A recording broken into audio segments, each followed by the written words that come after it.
तकबीर में कलमा में नमाजों में अज़ा में, तकबीर में कलमा में नमाजों में अज़ा में, ऐ नाम इलाही चमिला नाम मोहम्मद, ऐ नाम इलाही चमिला नाम मोहम्मद।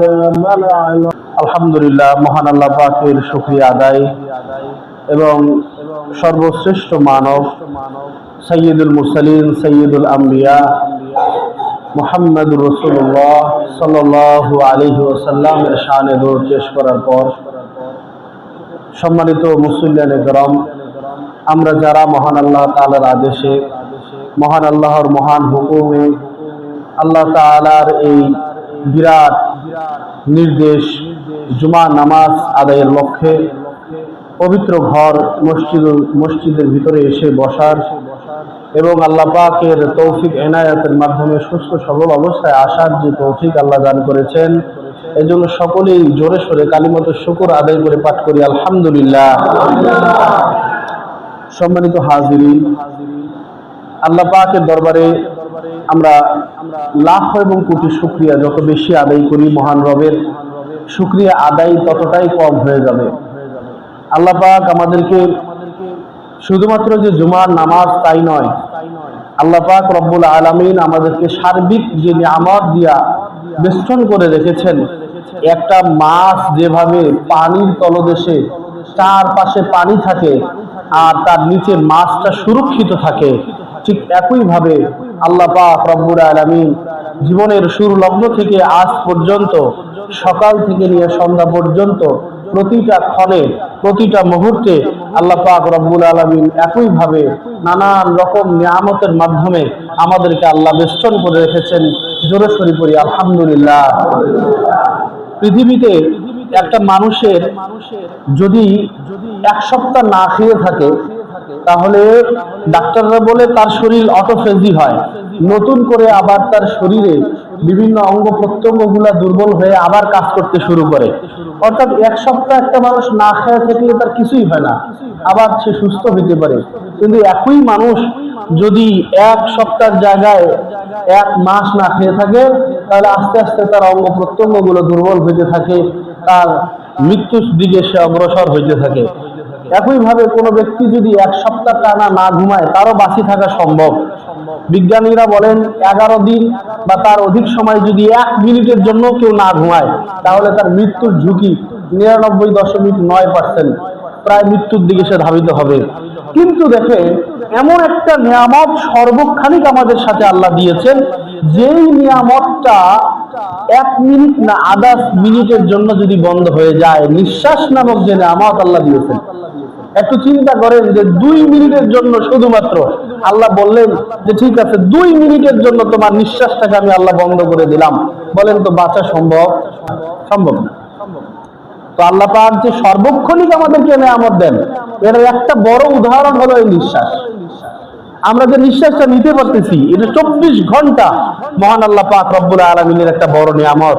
এই নিয়ামতের মাধ্যমে আল্লাহ যে আমাদেরকে হায়াত দিয়েছেন, এজন্য আমরা আর একবার আল্লাহর শুকরিয়া আদায় করে পড়তে পারি না আলহামদুলিল্লাহ। মুহতারাম হাজিরিন, খুব দীর্ঘ আলোচনা নয়, যেহেতু এখন শীতের সময়গুলো চলে আসতেছে, অল্প সময়ের ভিতরে আলোচনা শেষ করবো ইনশাআল্লাহ। আমি আপনাদের সামনে সূরাতুন নিসা এর 31 নম্বর আয়াত পাঠ করেছি।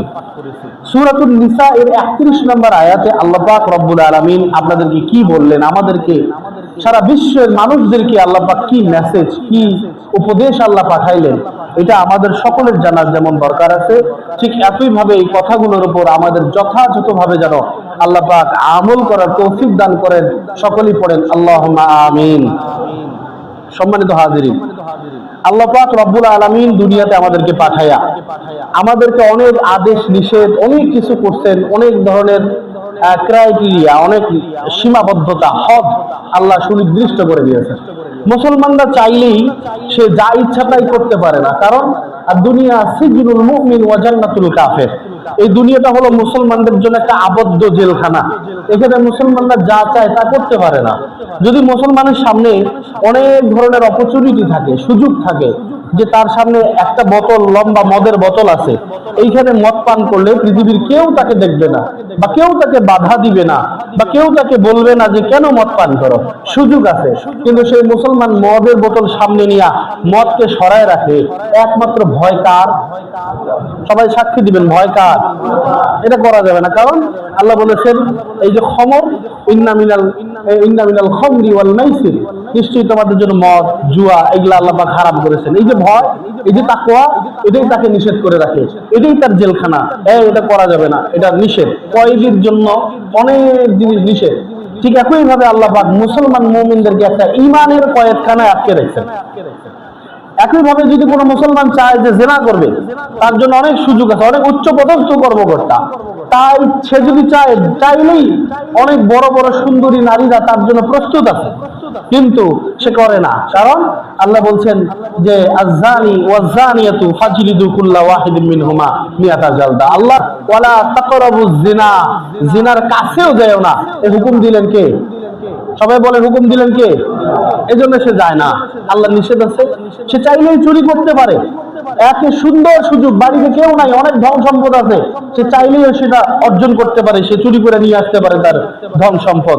কিন্তু আল্লাহ বলেন আস-সারিকু ওয়াস-সারিকাতু ফাকতাউ আইদিহুমা, এই যে হাত কর্তন করার বিধান, আল্লাহ যে চোর চোরনির শাস্তি দিয়ে দিলেন, মুমিনের অন্তরে ভয় সৃষ্টি হয়ে গেল, এই সাবধান, আল্লাহ নিষেধ করছেন চুরি করা যাবে না।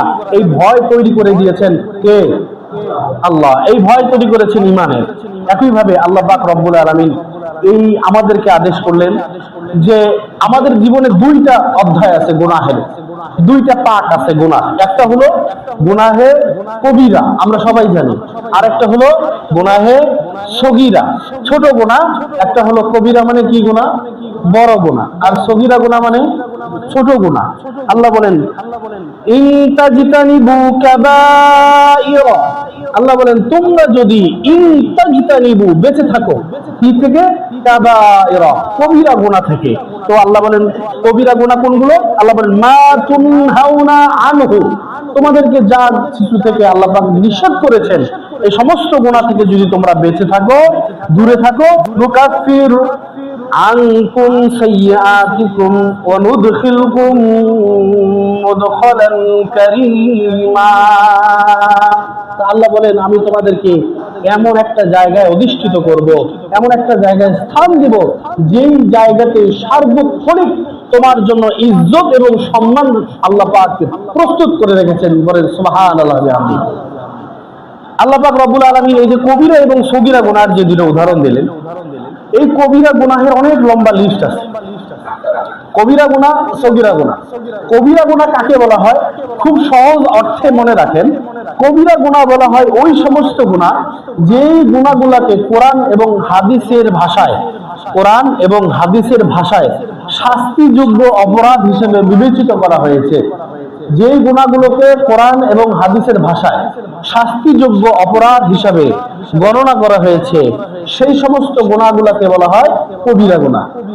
আর যেই সমস্ত গুনাহ বিভিন্ন নেক আমালিয়াতের মাধ্যমে, বিভিন্ন হাসানাতের মাধ্যমে, সৎ কাজের মাধ্যমে যেই গুনাহগুলোকে ক্ষমা করার কথা বলা হয়েছে, এগুলোকে বলা হয় সগীরা গুনাহ। একেবারে সহজ সংজ্ঞা। কবিরা গুনাহ যেগুলো শাস্তিযোগ্য অপরাধ, আর সগীরা গুনাহ যেগুলো মানুষের ভালো কাজের আমলের মাধ্যমে আল্লাহ মাফ করে দেন, এগুলো হচ্ছে সগীরা গুনাহ। দেখেন, কেউ যদি তার জীবনে, এই যে আপনারা মসজিদে আসছেন, ওযু করছেন, আপনারা উত্তম পোশাক পরিধান করছেন, সুগন্ধি ব্যবহার করেছেন, আপনারা যে মসজিদে মহান আল্লাহ পাকের হুকুম পালনার্থে আসছেন, এই আসার কারণে রাস্তাতে প্রত্যেকটা পদক্ষেপে পদক্ষেপে, প্রত্যেকটা পায়ের প্রতিধ্বনিতে আল্লাহ পাক রব্বুল আলামিন আপনার জিন্দেগীর সগীরা গুনাহগুলো মাফ করে দিয়েছেন। সুবহানাল্লাহ। এটা হচ্ছে সগীরা গুনাহ মাফের একটা মাধ্যম। আর কবিরা গুনাহ কি? যে আপনি নামাজ পড়লেন না, আপনি যাকাত দিলেন না, আপনি মিথ্যা কথা বললেন, আপনি মানুষ খুন করলেন, মানুষ হত্যা করলেন, এগুলো কবিরা গুনাহ। এই কবিরা গুনাহ কিভাবে মাফ হয়?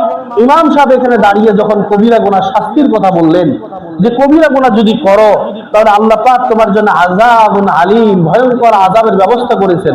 অনেকে মনে মনে বলল যে আরে ভয়ঙ্কর গুনাহ তো, শাস্তি তো সহ্য করার মতন ক্ষমতা আমার নাই, তাহলে উপায় কি?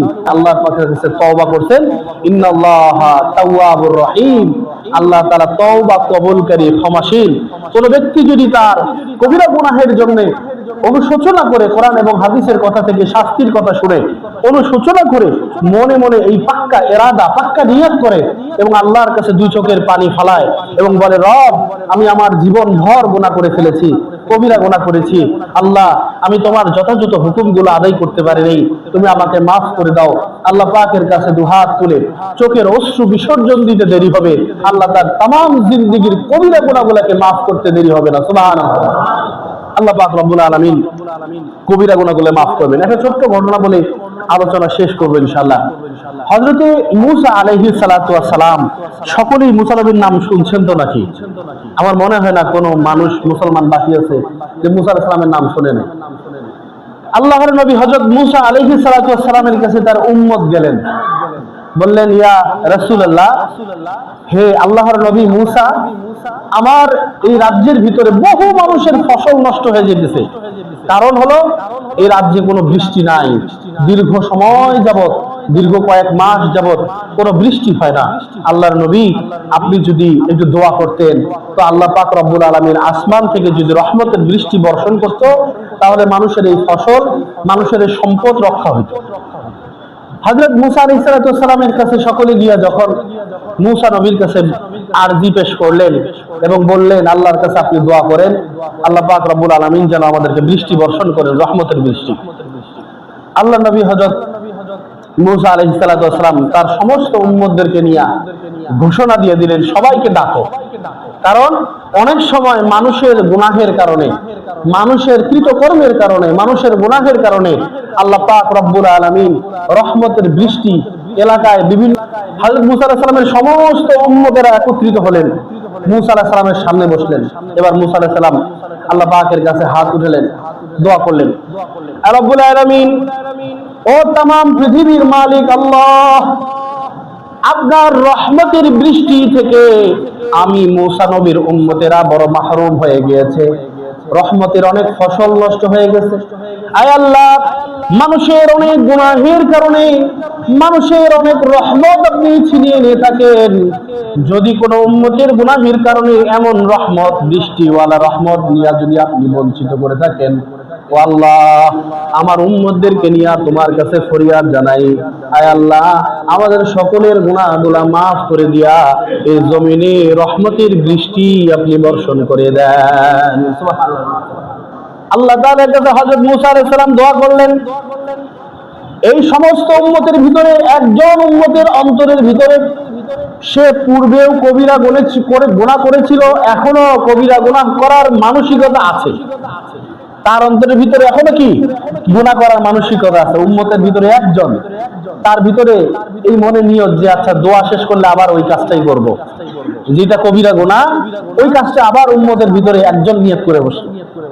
এবার আল্লাহ পাক মূসা আলাইহিস সালামকে জানায় দেন, মূসা, তোমার যে উম্মত গুলোকে নিয়ে তুমি আমি রবের কাছে দোয়া করতেছো, রহমতের বৃষ্টির জন্য প্রার্থনা করতেছো, তোমার উম্মতের ভিতরে এমন একজন লোক আছে যার গুনার কারণে আমি রব্বুল আলামিন দীর্ঘ কয়েক মাস যাবত এই জমিনে বৃষ্টি বর্ষণ করা থেকে সকলকে মাহরুম করেছি।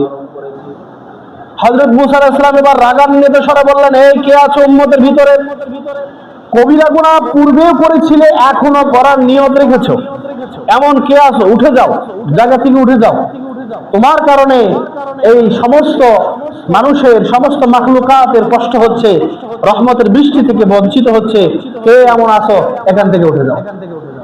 এই ঘোষণা শোনার পর ওই যে গুনাহগার, যে কবিরা গুনাহ করছে আবার মনে মনে করার নিয়ত রাখছে, সে এবার চুপি চুপি আল্লাহকে ডাক দিয়ে বলে, আল্লাহ, এমন গুনাহ করছি যে গুনাহটা শুধু আপনি জানেন আর আমি জানি, পৃথিবীর কোনো মানুষ জানে না, কিন্তু আপনার নবী মূসার জবানে যে কথা শুনলাম, এখন যদি আমি এখান থেকে উঠে যাই তাহলে সমস্ত মানুষের কাছে আমি একজন গুনাহগার, আমি একজন অপরাধী, আমি একজন কবিরা গুনাহের অপরাধী হিসাবে আমি সকলের দৃষ্টিতে পড়ে যাব, আমি সকলের দৃষ্টিতে কালারিং হয়ে যাব, আমি অন্যায়ওয়ালা হয়ে যাব, আমার গুনাহ প্রকাশ হয়ে যাবে। হে রব, আপনার কাছে ওয়াদা করলাম, এখন থেকে ওয়াদা করলাম, আর ভবিষ্যতে আমার দ্বারা কোনো কবিরা গুনাহ হবে না। সুবহানাল্লাহ। মনে মনে বলতেছে, মনে মনে এই নিয়াত করার সাথে সাথে হযরত মুসা আলাইহিস সালাতু ওয়াস সালাম সহ সকল উম্মতের আসমানের দিকে তাকায় দেখে সমস্ত আসমানটা মেঘে মেঘাচ্ছন্ন হয়ে গেছে। পড়ে সুবহানাল্লাহ।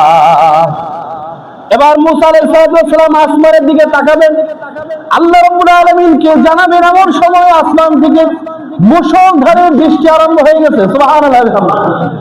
মুসা নবী আল্লাহকে ডাক দিয়ে বলেন, রব্বুল আলামিন, আপনি ঘোষণা দিলেন এমন একজন উম্মত আছে যার গুনাহের কারণে বৃষ্টি আপনি বর্ষণ বন্ধ করে দিয়েছেন, কিন্তু কি এমন কাজ হলো?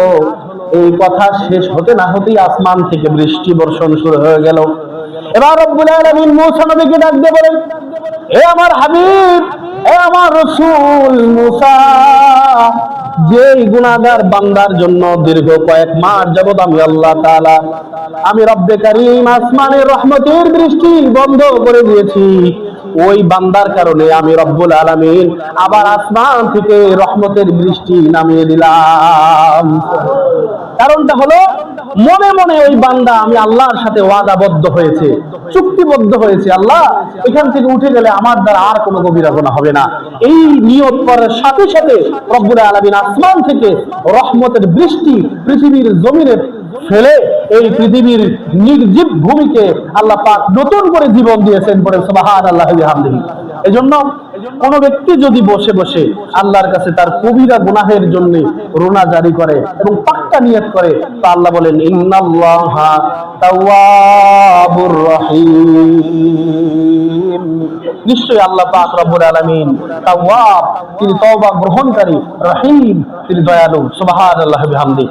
আমরা সগীরা গুনাহগুলো আমাদের বিভিন্ন কাজের মাধ্যমে, বিভিন্ন নেক কাজের মাধ্যমে আল্লাহ মাফ করেন, কিন্তু যিনি সারা পৃথিবীর সমস্ত বাদশাহের বাদশাহ, ওই আল্লাহর কাছে ক্ষমা চাইতে কোনো লজ্জা আছে? কোন অনুতাপ অনুশোচনা আছে? এজন্য আমরা ভিতর থেকে আমাদের সকল গুনাহের জন্য আল্লাহর কাছে আমরা মাফ চাইব। মহান রব্বে কারীম আমাদের সমস্ত আমল যেগুলো ত্রুটিযুক্ত, এই সমস্ত ত্রুটিযুক্ত আমলগুলোকে যেন আল্লাহ পাক মাফ করেন। সকলে একবার জোরে সরে বলেন আল্লাহুম্মা আমিন। আল্লাহ